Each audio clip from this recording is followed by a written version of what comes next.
Mes salutations à toutes et à tous, voilà Noël approche.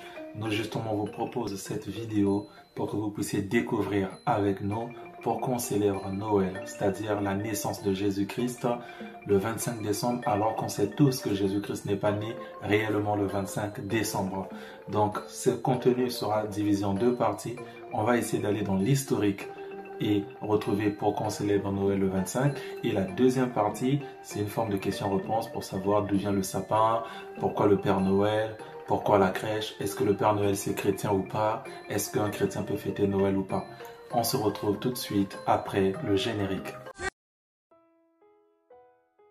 Vous savez, quand vous faites des recherches sur Noël, chacun tire un peu l'épingle de son côté. Un premier contexte à poser, c'est que depuis longtemps, notamment par exemple dans l'Empire romain ou dans les autres empires qui ont existé, dans la période de novembre et décembre, il y a toujours eu des festivités. Par exemple, la période qui précède Noël aujourd'hui, dans l'ancien temps chez les Romains, c'était une fête par exemple qu'on appelait le Saturnal. Tapez sur Google, Saturnal, c'était une fête dédiée en quelque sorte au dieu des semences, c'est-à-dire un peu comme le dieu de l'agriculture. Mais ce qui nous intéresse ici, c'est de savoir pourquoi le 25 décembre est la fête qui marque la naissance de Jésus-Christ. Ce que vous devez comprendre, c'est que dans le passé, 1 ou 2 siècles avant l'arrivée de Jésus-Christ, des légionnaires romains, l'équivalent des militaires, des légionnaires romains ont ramené à Rome le culte d'une divinité qui était appelée Mitra, qui est appelée d'ailleurs toujours Mitra, qui représentait le soleil invaincu. Donc le soleil, cet astre-là qui est dans le ciel, il y a eu des gens à cette époque qui pensaient que ce soleil-là était un dieu. Qu'est-ce qui va se passer? Et donc en fait, ce qui va se passer, c'est que la religion, au niveau de l'Empire romain, elle est polythéiste, donc il y a plusieurs dieux. Très vite, en fait, au 3e siècle, il y a un empereur qu'on va appeler Aurélien, qui a sa maman, en fait, qui faisait déjà le culte du dieu soleil. Lorsqu'il arrive, en fait, au pouvoir, il bannit un peu les autres religions. Je ne sais pas si vous voyez déjà ce que je veux dire par là. C'est-à-dire qu'il préparait déjà le chemin à la conversion, le fait de croire qu'à un seul Dieu. Sauf que pour lui, en fait, ce seul Dieu-là, c'était le soleil. Un siècle quasiment plus tard, on a un autre empereur romain qui arrive, qui s'appelait Constantin. Et lorsque cet empereur arrive, en fait, lui, au départ, il n'était pas chrétien, mais on ne sait pas si c'est vrai, totalement vrai ou pas, mais l'histoire raconte qu'il aurait reçu une apparition comme une forme de vision du Seigneur Jésus-Christ qui lui aurait promis une victoire dans une bataille décisive qu'il devait avoir. Et donc, cette vision va s'accompagner avec un signe en fait, et ce signe-là, c'était le précurseur du signe de croix qu'aujourd'hui les chrétiens ont. Qu'est-ce qui se passe? C'est qu'il va aller finalement combattre, il va gagner, l'empereur revient, ça y est, il déclare que la seule religion qui existe, c'est la religion du christianisme, c'est-à-dire la religion de Jésus-Christ, c'est-à-dire à l'époque, du coup, lorsqu'il le dit, ça implique plusieurs choses. Ça implique quoi? Ça implique par exemple que les cultes des autres dieux étaient bannis, mais ça implique aussi une autre chose, c'est que certains temples, ou la majorité des temples des dieux païens, étaient transformés en églises. Et ça, c'est important. Pourquoi c'est important? Parce que vous voyez, ces dieux, là, par exemple, je vous prends l'exemple de la pluie. Pensez-vous que la pluie est un dieu? Pensez-vous que le soleil est un dieu? Pensez-vous que la lune est une déesse? Pensez-vous, par exemple, que la chaleur est un dieu? Non, je ne pense pas. Donc, ça veut dire que les différents temples qui existaient étaient en fait, en quelque sorte, aujourd'hui, dans le sens chrétien de notre foi, étaient en quelque sorte des temples vides. Parce que le soleil n'habitait pas dans ces temples-là, parce que la pluie n'habitait pas dans ces temples-là. Et donc, il va remplacer tous ces temples païens par des églises, et cela pour avantage aujourd'hui, si vous ne connaissez pas plutôt Mitra, c'est peut-être parce que Constantin avait banni le jour de sa célébration qui était le 25 décembre. C'est-à-dire que le 25 décembre, c'était le jour où on célébrait la fête de Mitra, le soleil invaincu. Et lui, Constantin, quand il arrive, il dit désormais, le 25 décembre, c'est la fête de Jésus-Christ qui est le seul soleil.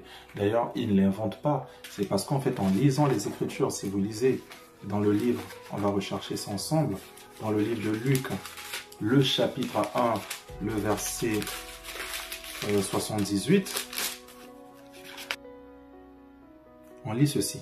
Grâce aux entrailles de la miséricorde de notre Dieu, en vertu de laquelle le soleil levant nous a visités d'en haut. Et donc, en ce moment-là, pour eux, pour Constantin, il va se dire, mais le seul soleil levant qui existe, c'est Jésus-Christ. Donc, c'est à partir de ce moment que les cultes païens sont bannis et ces cultes païens sont remplacés par des cultes chrétiens, et notamment le 25 décembre, qui était la fête où on célébrait le Dieu Soleil, devient la fête de Jésus-Christ, qui est le seul et vrai soleil. Donc voilà un peu pour le contexte. Je suis allé court. Il y a d'autres histoires à raconter. Un jour, on entrera peut-être dans les détails, mais voici en gros comment est-ce que Noël est devenu une fête chrétienne, alors qu'à la base, le 25 décembre n'était pas la date de la naissance de Jésus-Christ. Maintenant, on va passer sur la deuxième partie de cette vidéo qui concerne les questions-réponses.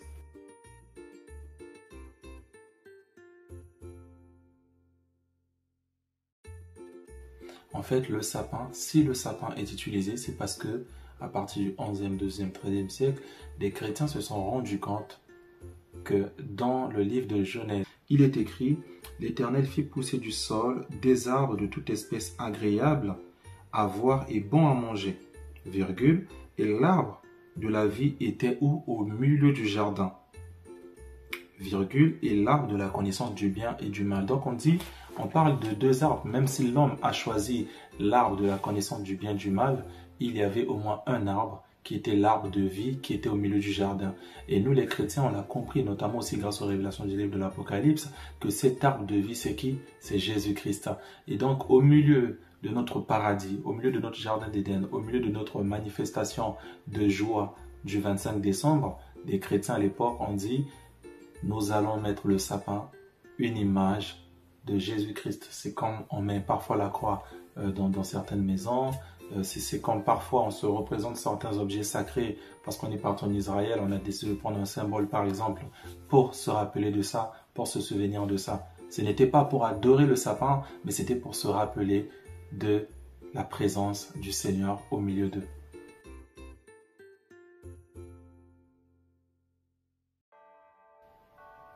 Alors, la crèche vient déjà de crépia, qui veut dire mangeoire. Ça vous rappelle quelque chose? Bien sûr, ça vous rappelle là où Jésus-Christ est né, une mangeoire des animaux. C'est-à-dire que la crèche est tout simplement, étymologiquement, la définition ou l'équivalent plutôt d'une mangeoire.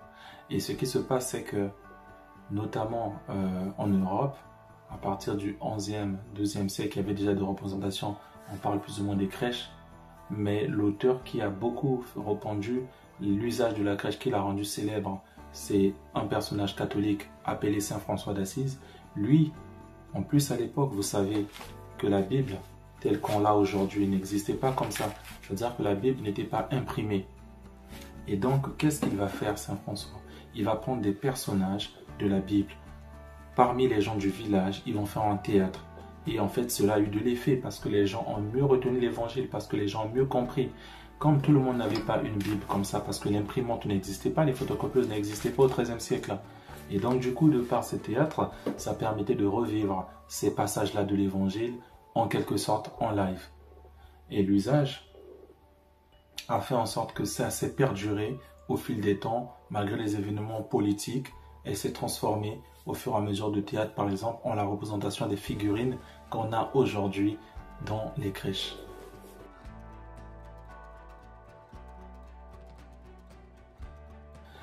L'aspect commercial de Noël date de moins de 2 siècles, mais notamment là des 30 dernières années. C'est-à-dire, ce qu'il faut comprendre, c'est qu'on est dans un monde aujourd'hui où tous ceux-là qui ont de l'argent, qui font des affaires, recherchent à chaque fois des opportunités pour réussir.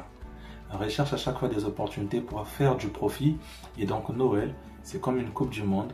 Pour eux, ce n'est qu'un événement qui puisse permettre de faire des profits. Du coup, ceux qui sont dans l'industrie du textile, ceux qui sont dans l'industrie des jouets, de boissons, ils vont se mettre à foison. Même aujourd'hui, on remarque que même musicalement, les artistes s'arrangent à faire sortir des clips dans cette période-là.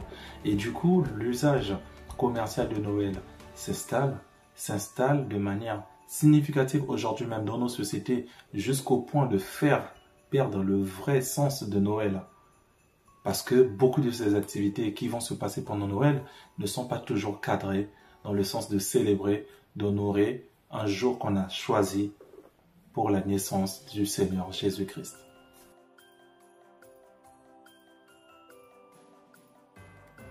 Au IIIe siècle, en Turquie, il y a un personnage qui s'appelle Nicolas. Lui, il aidait les enfants, il aimait bien les enfants, il était connu pour ça. D'ailleurs, vous savez, le 6 décembre, on fait toujours la fête de Nicolas, de Saint-Nicolas pour certains. Et dans un pays comme la Belgique, aujourd'hui, ça se fait encore de manière significative et toujours.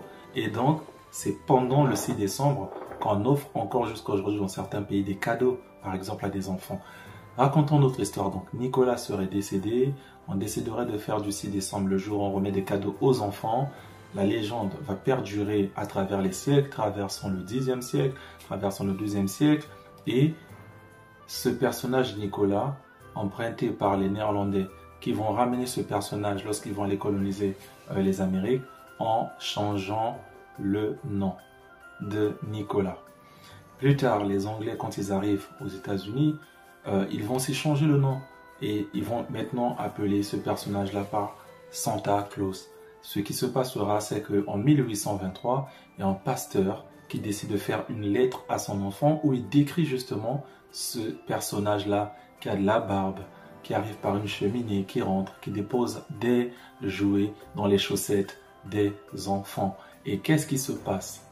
Une célèbre marque de boisson gazeuse que vous connaissez tous, que la majorité des gens ont l'habitude de consommer, qui vient des États-Unis, qui a un nom qui se termine par la à la fin, cette marque gazeuse, dans l'occasion d'une de ses pubs, va justement dessiner un personnage qui reprend la description du pasteur dans la lettre envers sa fille, en redessinant ce bonhomme qu'on connaît aujourd'hui avec de la barbe blanche, des habits rouges qu'on appelle Père Noël.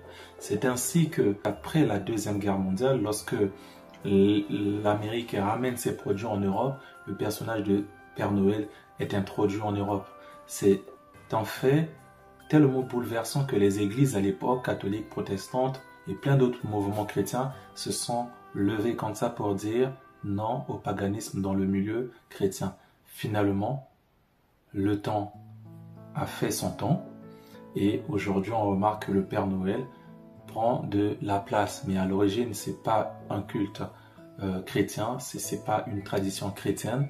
Ça a été importé publicitairement par cette marque de boisson qui l'a proliféré, qui ne l'a pas créé, mais qui l'a rendu plus célèbre.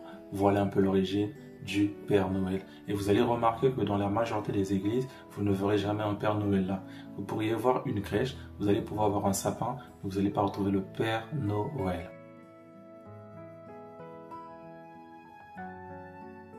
Ce qui compte dans Noël, à mon sens, c'est qu'est-ce qu'on fait à Noël. Moi, je conseillerais toujours les gens que Noël soit l'occasion où les gens se réconcilient, où les gens se voient pour partager un moment de joie et préparer l'année qui arrive. Vous savez, souvent on se voit que à l'occasion des deuils, ponctuellement certains mariages ou certains événements de famille.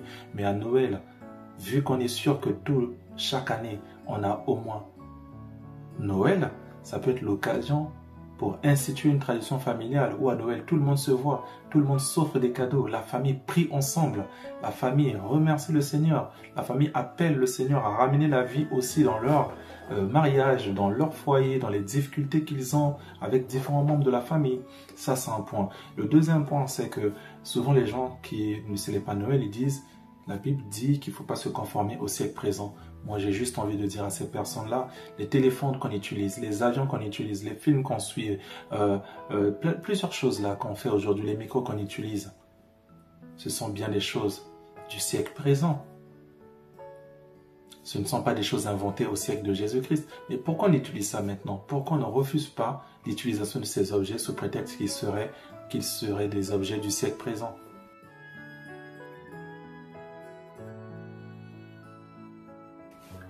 Oui, alors Luther, on retrouve au moins 3 ans déjà après son départ, après qu'il ait été chassé de l'Église catholique, c'est-à-dire on retrouve en 1500 plutôt 24, et plus tard aussi en 1535 des chants de Noël écrits par Luther. Or, que vous savez que Luther a été chassé en 1521. Donc, comme je disais tout à l'heure, ces chants ont été écrits après son départ. Pour une personne comme Luther, vu sa carrure, vu l'institution protestante qu'il avait eu à mettre en place, il ne pourrait pas célébrer, chanter de tels chants s'il ne croyait pas en cette fête-là. Donc oui, Luther croyait en cette fête et probablement Luther a fêté Noël. Donc voilà un peu le contenu que je tenais à vous partager. N'hésitez pas à nous faire vos retours par commentaire. Et je vous souhaite d'avance un joyeux Noël en famille. J'espère que par le nom de Jésus-Christ, ce serait un moment où vous allez vous réconcilier, que les amitiés brisées vont se réconcilier, que des repentances vont se faire, que des conversions vont se faire pour que l'année 2023 soit une meilleure année pour vous, au nom puissant de Jésus-Christ qui est mort pour vous et qui vous aime énormément. Au revoir.